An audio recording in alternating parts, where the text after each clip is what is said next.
Boas fãs e amantes do ciclismo, o meu nome é Pedro Ferreira e este é o Mundo do Ciclismo. Desde já agradeço a vossa presença no meu vídeo e bem, vamos então dar seguimento à análise das provas do World Tour e chegou a altura então de falarmos um pouco sobre a volta ao País Basco. A 62ª edição da Volta ao País Basco será disputada entre os dias 4 e o dia 9 de abril de 2022, portanto, na semana que vai começar então esta prova na segunda, até ao próximo sábado, portanto, sendo isto gravado no domingo, será amanhã até ao próximo sábado. E é uma prova que normalmente, digo bem, normalmente está localizada no meio entre a Volta à Flandres e a Paris-Roubaix, mas que este ano a Paris-Roubaix foi alvo de mudança na calendarização e por isso mesmo a Amstel Gold Race veio aqui para o lugar da Paris-Roubaix e dessa forma a Volta ao País Basco está localizada entre o fim da Volta à Flandres e o início da Amstel Gold Race. É uma prova bastante interessante do ponto de vista dos corredores que gostam da montanha e de boas colinas para se adaptarem às provas, sobretudo as Ardenas disputadas na Bélgica, a Amstel, a Flèche Wallonne e a Liège-Bastogne-Liège, que vão marcar o calendário de provas de um dia em abril. E temos aqui bom terreno para tal, terreno acidentado, com bastante relevo, bastante duro para as pernas dos corredores. É uma prova que a sua primeira vez, ou seja, a primeira vez que esta prova foi disputada, remonta-se ao ano de 1924, quando Francis Pélissier, um corredor francês, venceu esta prova pela primeira vez. E quanto aos recordistas de vitórias, existem dois corredores que conseguiram obter 4 vitórias na sua carreira no País Basco. O primeiro foi nos anos 70, José António Gonçalves, em 1972, 75, em 1977 e em 1978. Já no século XXI, tivemos o pistolero Alberto Contador a obter as suas vitórias nos anos de 2008, 2009, 2014 e em 2016. Quanto ao atual detentor do prémio e do título de vencedor da Volta ao País Basco, temos o esloveno da Jumbo-Visma, Primož Roglič, que venceu não só no ano de 2021, mas também no ano de 2018 e pode ele, este ano, alcançar as 3 vitórias no País Basco. Quanto ao percurso desta prova, antes de vermos concretamente cada etapa, há que ter em consideração que serão 6 dias de prova, portanto, é uma prova que está nos cânones de provas por etapas. O Paris-Roubaix tem 8, o Tirreno Adriático tem 7, a Volta à Catalunha também teve 7, mas o País Basco tem 6 etapas que estão distribuídos por 882 km. A verdade é que este ano, e como o ano passado também tivemos, existe uma etapa de contrarrelógio. E o primeiro contrarrelógio será então 7,5 km de extensão a ligar Hondarribia a Hondarribia, portanto na mesma localidade. É um contrarrelógio bastante torto, com algumas subidas. Temos até uma terceira categoria colocada ao quilómetro número 3 em San Telmo, 1,4 km a 3,9% de inclinação média, portanto é um contrarrelógio já para testar os principais candidatos à vitória final, como o Primož Roglič, como o Remco Evenepoel, que vai estar nesta prova, entre outros. A etapa número 2 será uma extensão de mais de 200 km, mais concretamente 207,6 km, a ligar Leitzia até Viana. Então uma etapa bastante extensa, mais de 200 km, com bastantes dificuldades durante a mesma prova. Uma terceira categoria logo colocada ao quilómetro número 3,5 em Uitzi, 3,7 km a 6,9% de inclinação, portanto uma subida bastante durinha. E depois temos mais uma segunda categoria colocada ao quilómetro 59,5 em Lizarraga, 9,6 km a 5,4% de inclinação, também mais uma subida que vai moer muito as pernas dos corredores. E depois já nos últimos 30, 33 km para o fim temos em Aquilar ganha 12,7 km a uma pendente média de 3%. A pendente não é muito grande, mas é extensa, de terceira categoria. Portanto, não vai existir nenhuma etapa no País Basco plana. Vai ser tudo com estas armadilhas colocadas durante a prova para ver se realmente vamos ter algum corredor da fuga a vencer, se vamos ter corredores que se sprintam bem em grupos reduzidos, ou temos uma surpresa e um sprinter firmemente consagrado pode vencer aqui uma etapa. A etapa número 3 terá uma extensão de 181,7 km de extensão, que vai ligar a cidade de Láudio até Amurrio. Novamente, uma etapa com muitas dificuldades. Temos 3 terceiras categorias e 2 segundas categorias. Essencialmente a partir do quilómetro 114, portanto já nos últimos 100 km de etapa, é que se vão verificar um acumular de dificuldades em Opelora, em Checa, em Ares Paldzá, em Opelora outra vez, em Odzeca. Portanto, o meu basco não é muito bom, porque é uma língua bastante difícil de pronunciar, mas está aqui grandes dificuldades que os corredores vão ter pela frente e é uma etapa que pode assentar muito bem um corredor da fuga. A etapa número 4 é uma etapa de 185,6 km que vai ligar Vitória-Gasteiz até Ingatim Parque Zamúdio. É uma etapa que parece-me mais propícia àqueles corredores mais rápidos, aos sprinters, porque existem dificuldades muito bem, mas pode ser que um sprinter ou um corredor que tenha uma boa ponta final consiga sobreviver nestas dificuldades finais. Nomeadamente estas 2 segundas categorias já localizadas nos últimos 50 km, em que uma delas temos quase 2 km a 10,5% de inclinação. Acho que tenho que reverter a minha posição de que um sprinter muito dificilmente vai ultrapassar estas subidas. Assim como em Vivero, 6 km a 6,2% de inclinação também é muito difícil para os sprinters. Portanto, novamente, não é muito propícia esta prova para os sprinters, mas sim para corredores que tenham a sorte de passar na frente, que tenham um bom kick final e que possam então lograr uma vitória aqui no País Basco. A etapa número 5 terá 163,8 km de extensão, ligando então novamente a cidade que vai ter o final da etapa 5, também irá ter o início da etapa, vai ter o final da etapa 4 e vai ter o início da etapa 5 em Ingatim Parque Zamúdio até Malábia. Uma etapa novamente com muito sobe e desce, 3 terceiras categorias e 2 segundas categorias. Essencialmente aquela segunda categoria final já colocada dentro dos últimos 15 km em Carabieta, ali 6,8 km a 5,4% de inclinação vai ser muito durinho, e depois aquela parte final vê-se claramente que temos uma rampa bastante dura para os punchers conseguirem vencer. Talvez um Alaphilippe ou até o próprio Primož Roglič tem capacidade para vencer estes finais, este tipo de etapas ou de prova. E chegamos ao último dia da volta ao País Basco, que na minha opinião será a etapa rainha da prova. Uma ligação de apenas, entre aspas, 135,7 km, em comparação com os 180 e até os 200 e tais quilómetros que vamos ter durante estes dias, a etapa mais curta, além do contrarrelógio, obviamente. A ligação de Eibar até Arrate, com 3 primeiras categorias, uma colocada ao quilómetro 52,5 em Anzurki, 5,2 km a 7,3% de inclinação.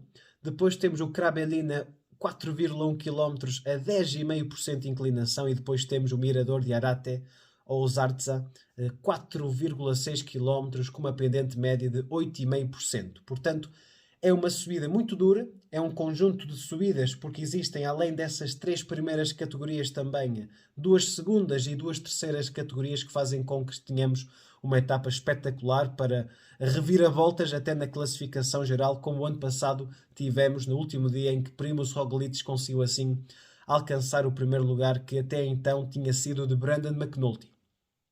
Portanto, quanto ao percurso, está tudo dito. É uma prova, acima de tudo, bastante acidentada, com bastantes subidas, muito dura e com poucas possibilidades para os corredores mais rápidos, mas sim para fugas e para punchers e para corredores da classificação geral. Falar na classificação geral é falar em Tadej Pogačar. Tadej Pogačar, que vem de um quarto lugar na Volta a Flandres e de uma excelente prova, foi o melhor corredor, na minha opinião, nos Bergs e em cima do paralelo, mas vai ser a principal ausência aqui na Volta ao País Basco, prova que ele ano passado participou. E sem Tadej Pogačar e com Primož Roglič, é claro que as estrelas de favoritismo dever-se-ão atribuir ao corredor esloveno de 32 anos da Jumbo-Visma, Primož Roglič, que vai envergar o dorsal número 1, mas que traz uma equipa de respeito. Traz Jonas Vingegaard, que é o segundo classificado da Volta à França 2021, e traz Sepp Kuss, que é um corredor muito bom na alta montanha, e vão ser dois corredores espetaculares para escudar Roglič na média montanha e sobretudo nas etapas mais difíceis da prova. A equipa da Bahrein Victorious traz aqui essencialmente um líder, que é Pello Bilbao, um corredor que já fez top 3 numa prova por etapas ao nível do World Tour este ano, que foi no UAE Tour. Já fez outros resultados bastante interessantes, mas creio eu de que terá aqui uma palavra a dizer num top 3 final da Volta ao País Basco, ou até um top 5. Assim como também existe um outro corredor dentro desta equipa que tem condições e qualidades para um top 10, que é o Gino Mader, corredor com menos de 23 anos dentro da estrutura da Bahrein Victorious, que traz também corredores bastante experientes como Luís León Sanchez. Dentro da equipa da UAE Team Emirates, sem Pogačar, traz como principal líder, na minha modesta opinião, Marc Soler, mas também traz Formol, Maika e Josh Bennett. São corredores que não são nata da nata porque a sua forma física, isto é, o seu auge, creio de que já passou, mas traz uma equipa bastante equilibrada para as dificuldades que os corredores se vão deparar nesta prova. E para aquelas etapas em que não é um sprinter, mas é um corredor que tem uma boa ponta final, temos aqui o Ulissi e sobretudo Alessandro Covi.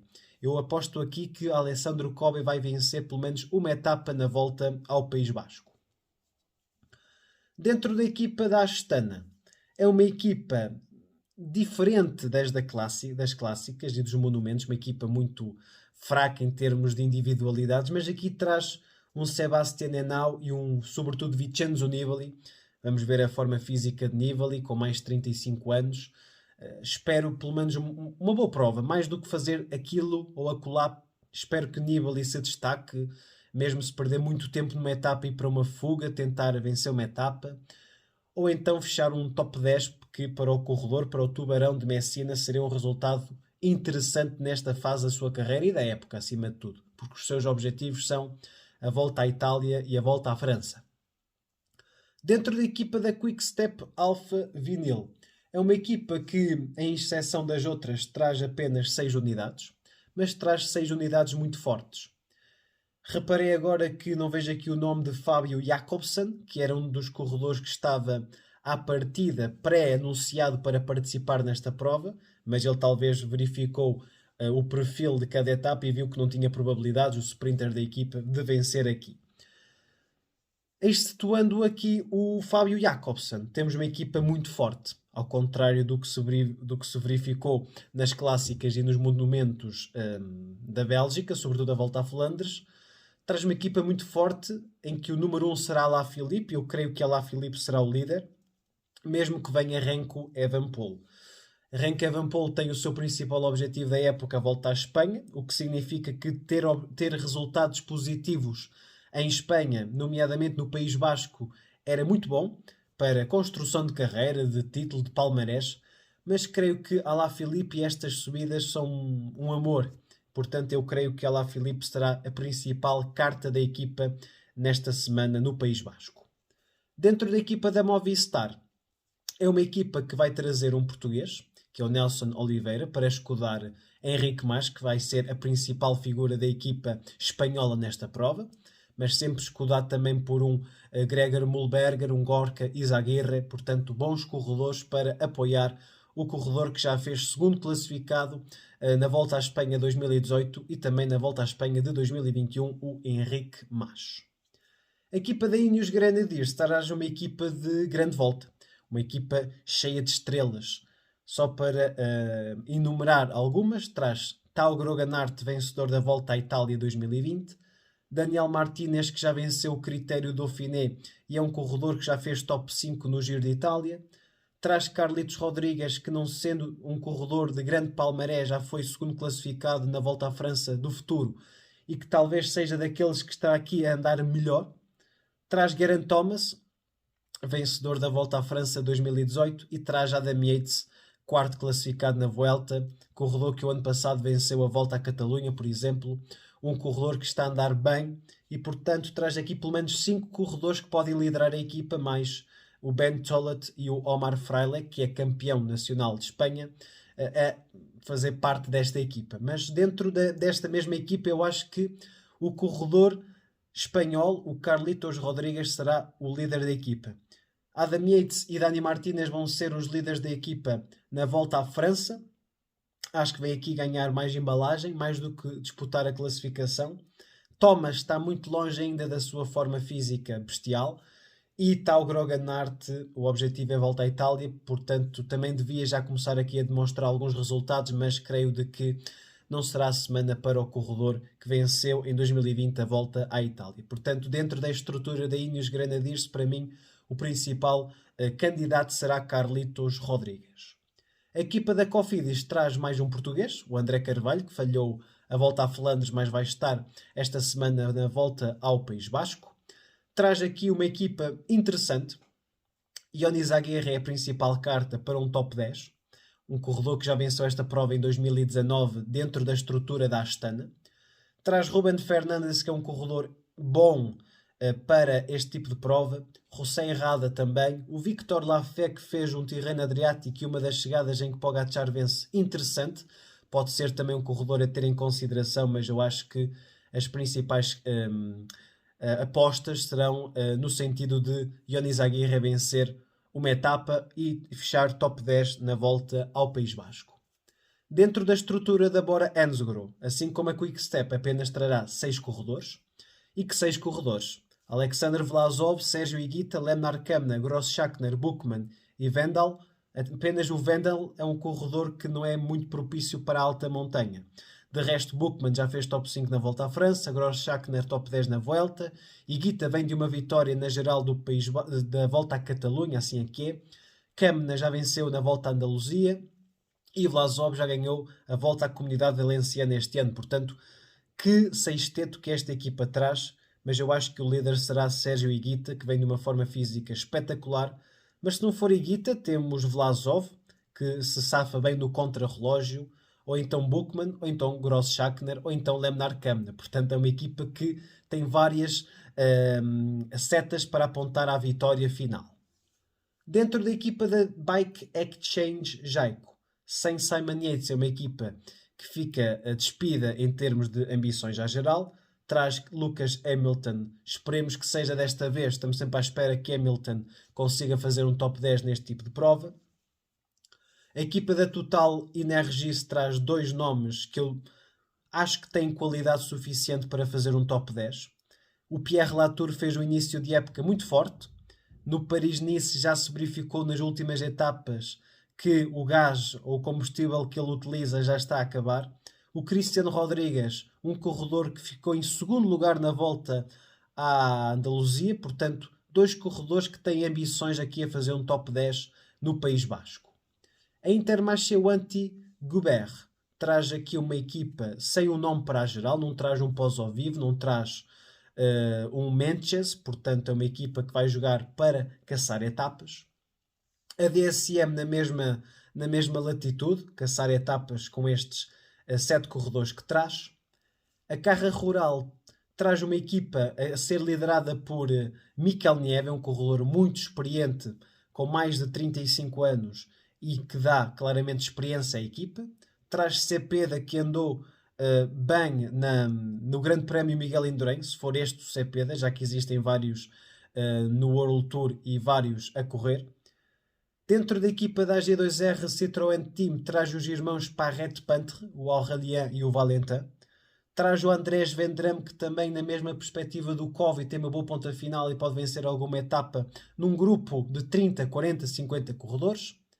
A Israel Premier Tech traz aqui Michael Woods como principal figura da equipa para um top 5, que é uma prova que lhe assenta bem, se tirarmos o contrarrelógio no qual ele vai perder facilmente um minuto. Portanto, eu creio que o corredor canadense pode vencer aqui uma etapa e jogar um top 5 final. A Groupama FDG traz David Gaudu, que venceu ano passado em Arate, na última etapa, na etapa principal, na etapa rainha desta prova, e eu acho que ele tem capacidade de fazer top 5 aqui na volta ao País Basco. A Burgos BH é uma das equipas pró-continentais dentro de Espanha. É uma equipa que traz 7 corredores interessantes, sobretudo a experiência de um Daniel Navarro e sobretudo caçar etapas. A Trek Segafredo traz uma equipa com 7 corredores interessantes, importantes. Tolhuk, Elisson de Barambilha, Tónio Galopin, Julien Bernard são corredores que dão consistência à equipa, dão equilíbrio, mas eu acho que a principal figura será o espanhol Juan Pedro López, que poderá aqui também fazer um bom resultado, um top 10, um top 15 no final destes 6 dias de prova no País Basco. Falar no País Basco é falar da Euskaltel Euskadi, uma equipa que tem aqui a sua sede no País Basco e que traz uma equipa versada, sobretudo, para vencer etapas ou então colocar homens na fuga, dar minutos de televisão a estes corredores e, sobretudo, traz aqui o Jasparren e o Biscarra, que são os corredores dentro desta estrutura que mais visibilidade têm dado à equipa laranja do País Basco. A equipa da Can Pharma traz um Roger Adrià, que é um corredor jovem que acho que tem muita qualidade. Um Hector Carreter, que traz a experiência de uma Movistar. A AF Education Easy Post traz aqui uma equipa também forte. Mais um português que vai participar, além de Nelson Oliveira, de André Carvalho, também o Ruben Guerreiro, que pode ter aqui uma ambição a um top 10, caso os seus líderes desfaleçam. Sobretudo Rigoberto Urán e Marc Padun. Creio eu que sejam corredores que, em termos de hierarquia, estão acima do Ruben Guerreiro. Ou então o Padun está ao mesmo nível que o Ruben, mas o Rigoberto Urán será a figura número 1 dentro da estrutura da EF. E chegamos ao fim à 23ª equipa que vai participar na Volta ao País Basco, a Lotto Soudal, que traz aqui uma equipa com uma figura que eu tenho muito interesse em ver, o vencedor da Volta a Abu Dhabi, ou não foi Abu Dhabi, foi uma prova também disputada, o Tour de Oman, também não foi o Tour de Oman, mas foi uma prova para essas latitudes, o Maxime Van Gils, logo no início da época em que venceu essa prova. O Rui Costa fez top 3 em Oman e fez no Saudi Tour. Foi no Saudi Tour que o Maxime Van Gils obteve a sua vitória numa das etapas e por arrastamento também levou a classificação geral final. Portanto, estamos a falar de uma prova que traz muitos e bons corredores, acima de tudo, corredores que são bons na média e alta montanha. Poucos são os sprinters que estarão aqui, até não contabilizei praticamente nenhum. Corredores que têm uma boa ponta final, o Alessandro Covi, o André Vendrame e outros corredores que também têm uma boa ponta final aqui neste pelotão. E chegou a altura então também de dar aqui o meu top 5 para a volta ao País Basco. Vou começar pelo 5º lugar desta prova, que vai ser alcançado pelo corredor da Bahrain Victorious, que fez 3º lugar, como disse há pouco, no UAE Tour. Pello Bilbao será o corredor que vai ocupar a 5ª posição no final da prova. Depois temos que viajar até a França, em que a Groupama FDG tem como seu líder David Gaudu e será ele que vai então ocupar a 4ª posição destes 6 dias no País Basco. 3º lugar, temos que viajar até à Inglaterra, mas podemos até ficar em Espanha, porque o corredor é espanhol, é o Carlitos Rodrigues, que dentro da estrutura da Ineos Grenadiers, na minha opinião, será o principal corredor a destacar-se. Depois, o 2º lugar será ocupado pelo Lulu, o bicampeão do mundo de fundo, Julian Alaphilippe, um corredor que já venceu monumentos, um corredor que já andou 15 dias de amarelo na Volta à França 2019 e para mim vai ocupar o segundo lugar do pódio no final desta prova. E para vencer temos o tricampeão da Vuelta, o medalhado olímpico na vertente do contrarrelógio, Primož Roglič, será para mim o favorito número 1 e vai ser aquele que vai ocupar a primeira posição no final da Itzulia Basque Country. Portanto, quanto à vertente histórica, quanto à caracterização do percurso, quanto aos potenciais candidatos a vencer todo o tipo de etapas, contrarrelógio, etapas de média montanha e principal etapa, que será a etapa 6 em Arrate, estamos conversados. Quanto à transmissão da prova Eurosport, podem ver lá a prova na volta ao País Basco. Quanto à vossa opinião, deixem na caixa dos comentários. Quem é que vocês acham que vai ficar no top 5? Quem vai ganhar? Deixem o vosso like ou o vosso dislike consoante a vossa opinião sobre o vídeo. E voltamos no próximo domingo com a Amstel Gold Race. Prova que vai ser disputada então no dia 10 de abril. Até lá, um grande abraço.